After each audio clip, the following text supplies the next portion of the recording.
काफिर है तो शमशीर पे करता है भरोसा, मोमिन है तो बेतैग भी लड़ता है सिपाही। कभी कभी तारीख में ऐसे लम्हे आते हैं जब जंग सिर्फ हथियारों से नहीं बल्कि हौसलों से लड़ी जाती है, जब फैसला सिर्फ मिसाइलों, टैंकों और जंगी जहाजों से नहीं होता बल्कि कौमों के अज़्म, क़यादत पर एतमाद और कुर्बानी के जज्बे से होता है। आज पूरी दुनिया की नजरें मशरिक़ वुस्ता पर जमी हुई हैं। एक तरफ दुनिया की सबसे बड़ी फौजी ताकत अमेरिका और उसका करीबी इत्तेहादी इजराइल है, जबकि दूसरी तरफ ईरान है, एक ऐसा मुल्क जो बरसों से सख्त माशी पाबंदियों, सिफारती दबाव और बैनुल-अक़वामी तन्हाई का सामना करता रहा है।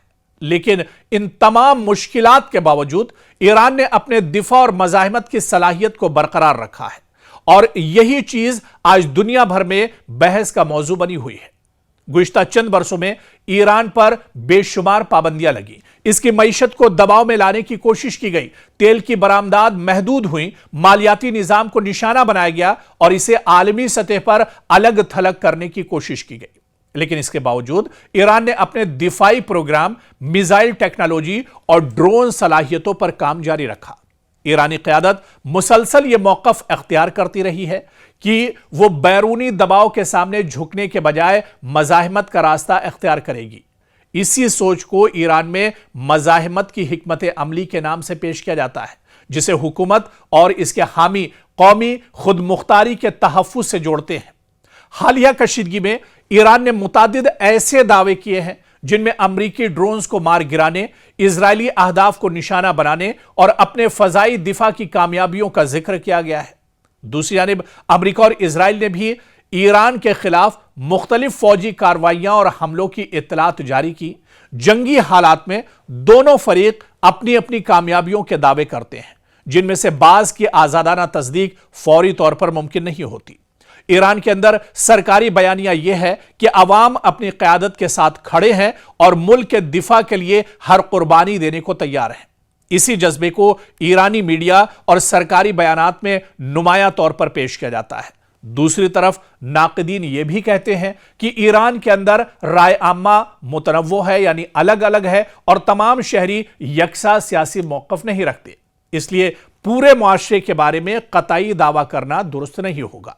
इस जंग का एक अहम पहलू यह भी है कि यह सिर्फ दो ममालिक के दरमियान अस्करी मुकाबला नहीं, जंगी मुकाबला नहीं, बल्कि खित्ते में असर और रसूख, सलामती, ताकत के तवाजुन और मुस्तकबिल के सियासत का भी मामला है। अगर कशीदगी मजीद बढ़ी तो इसके असरात सिर्फ ईरान या इजराइल तक महदूद नहीं रहेंगे, बल्कि पूरा मशरिक़ वुस्ता आलमी तवानाई के मंडियां और बैनुल-अक़वामी मईशत पर भी मुतासिर हो सकती है, जैसा कि पिछली बार देखने को मिला था।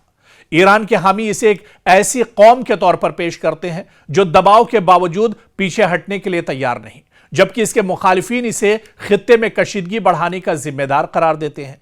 और यही वजह है कि इस तनाज़े को मुख्तलिफ ममालिक और मुबस्सिरीन मुख्तलिफ जावियों से देखते हैं। एक बात अलबत्ता वाज़ेह है कि यह जंग सिर्फ असलहे की ताकत का इम्तिहान नहीं, बल्कि सियासी अज़्म, सिफारती हिकमत अमली, माशी बर्दाश्त और अवामी हौसले का भी इम्तिहान है। तारीख हमेशा यह याद रखती है कि जंगों में सिर्फ ताकत नहीं बल्कि फैसले, हिकमत, सब्र और इस्तिकामत भी अपना किरदार अदा करते हैं। आने वाले दिन यह तय करेंगे कि मौजूदा कशीदगी किस समत जाती है। आया मुज़ाकरात का रास्ता निकलता है या खित्ता मजीद एक बड़े तसादुम की तरफ बढ़ता है। यह देखना भी बहुत अहम होगा, क्योंकि पाकिस्तान और कतर या फिर इसी तरह के दूसरे जो मुल्क हैं, तुर्की की बात की जाए, ये दरअसल चाहते हैं कि जंग के जरिए नहीं बल्कि बातचीत के जरिए, मुज़ाकरात के जरिए मसला हल होना चाहिए, क्योंकि जंग किसी मसले का हल नहीं बल्कि जंग तो खुद एक मसला है। और ऐसे में अब ईरान और अमेरिका के दरमियान लगातार ठनी हुई है, जिसकी वजह से मशरिक़ वुस्ता लगातार आग के ढेर पर एक तरह से बना हुआ है, आग के ढेर पर बैठा हुआ है। और ऐसे में ये तसादुम और ज़्यादा बढ़ेगा या आने वाले दिनों में रुकेगा, ये आने वाले दिनों पर एक तरह से डिपेंड करेगा। और ये देखना बहुत अहम होगा कि ऐसे हालात में अमेरिका या फिर ईरान का जो फाइनल मौक़िफ़ है वो आखिर क्या कुछ होता है। मशरिक़ वुस्ता में लगातार हालात ख़राब हैं और इस बीच अमेरिका लगातार तेहरान को निशाना बना रहा है। ईरान के अलग अलग जो हिस्से हैं वहां पर लगातार अमेरिका अटैक कर रहा है। लेकिन क्या आपने सोचा कि इस जंग में जो सबसे दिलचस्प पहलू है वो आखिर क्या है? आप कहेंगे कि जंग में आखिर दिलचस्पी क्या चीज होती है, लेकिन जंग का एक दिलचस्प पहलू भी है। आज उसी के बारे में हम आपको बताएंगे। और यह दिलचस्प पहलू दरअसल कुछ और नहीं, ये अमेरिकी सदर डोनाल्ड ट्रंप से जुड़ा हुआ है। जी हां, ट्रंप की फुतवाहात बहुत दिलचस्प है इस जंग के अंदर। आप देखिए कि एक जंग जो शुरू हुई थी, बीच में कुछ दिनों के लिए जंगबंदी हुई, लेकिन फिर वो जंग एक तरह से शुरू हो गई। जंग तो खत्म नहीं हुई, लेकिन इस बीच आप देखिए कि अमेरिका के सदर डोनाल्ड ट्रंप कई बार जंग जीतने का दावा कर चुके हैं। कई बार वो ये कह चुके हैं कि अब जंग खत्म हो गई और अमेरिका इस जंग में जीत चुका है।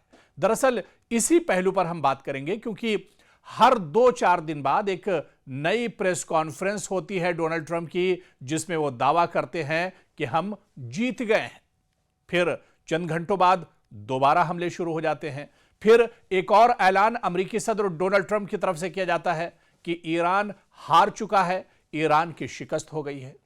और फिर अगले हफ्ते ही एक और प्रेस कॉन्फ्रेंस अमेरिकी सदर डोनाल्ड ट्रंप की तरफ से की जाती है, और इस बार यह कहा जाता है कि वाकई जंग जो है वो फैसलाकुन मरहले में पहुंच चुकी है और अब 2-4 दिन में ईरान का सफाया हो जाएगा और जंग खत्म हो जाएगी।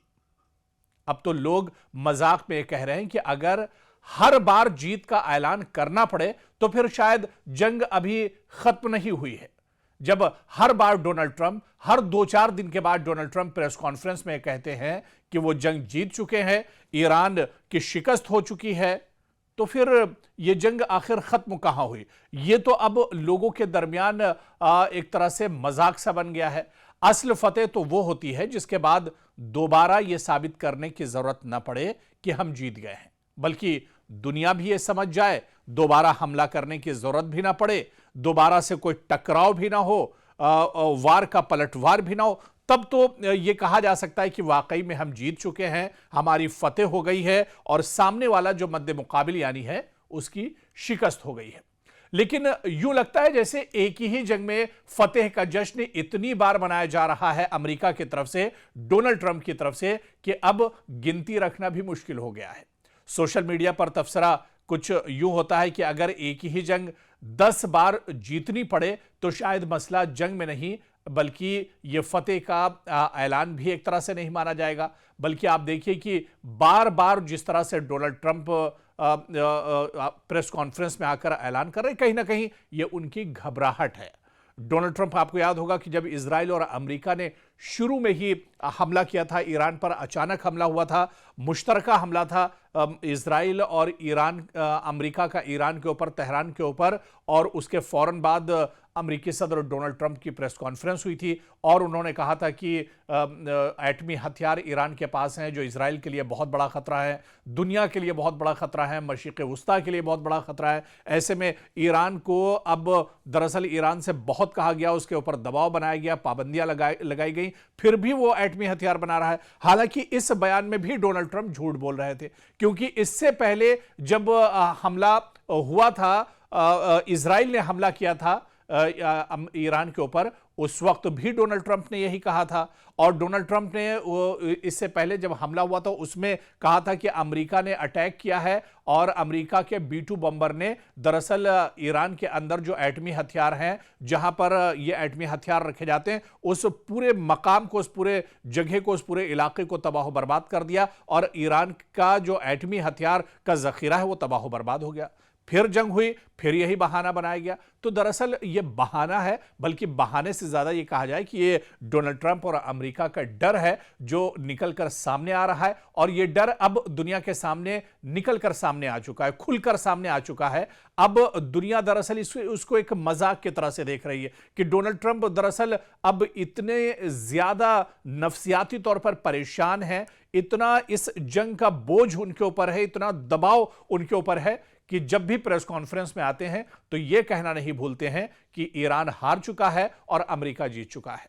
लेकिन जंग तो अभी चल ही रही है। और आप देखिए कि यह जंग कब तक चलेगी, यह तो अब डोनाल्ड ट्रंप भी नहीं बता सकते हैं। दुनिया हैरान है कि एक तरफ अमेरिका जैसा सुपर पावर मुल्क और दूसरी तरफ ईरान जैसा ऐसा कमजोर मुल्क जिसके ऊपर हमेशा से अमेरिका ने पाबंदियां रखी हो, लेकिन वो अमेरिका और इजराइल जैसे बड़े मुल्कों का, जिनके पास जदीद टेक्नोलॉजी है, जदीद हथियार हैं, जदीद ड्रोन और मिसाइल हैं, वो उसका सामना, ईरान ऐसे मुल्कों का सामना डटकर कर रहा है। तो यही वजह है कि अब डोनाल्ड ट्रंप की परेशानी जो है वो खुलकर सामने आ रही है। और डोनाल्ड ट्रंप इसी वजह से जो दुनिया देख रही है उसे भी झुठलाने की कोशिश करते हैं। और जब भी प्रेस कॉन्फ्रेंस में, जब भी मीडिया के सामने आते हैं, तो ये कहना नहीं भूलते हैं कि अमेरिका जीत गया है, अमेरिका जंग में जीत रहा है, अमेरिका 2-4 दिन में ईरान को नेस्तो नाबूद कर देगा। लेकिन यह जंग तो पिछले कई महीनों से चल रही है। ईरान डटकर मुकाबला कर रहा है, मजबूती के साथ मुकाबला कर रहा है। और यह जंग कब तक चलेगी,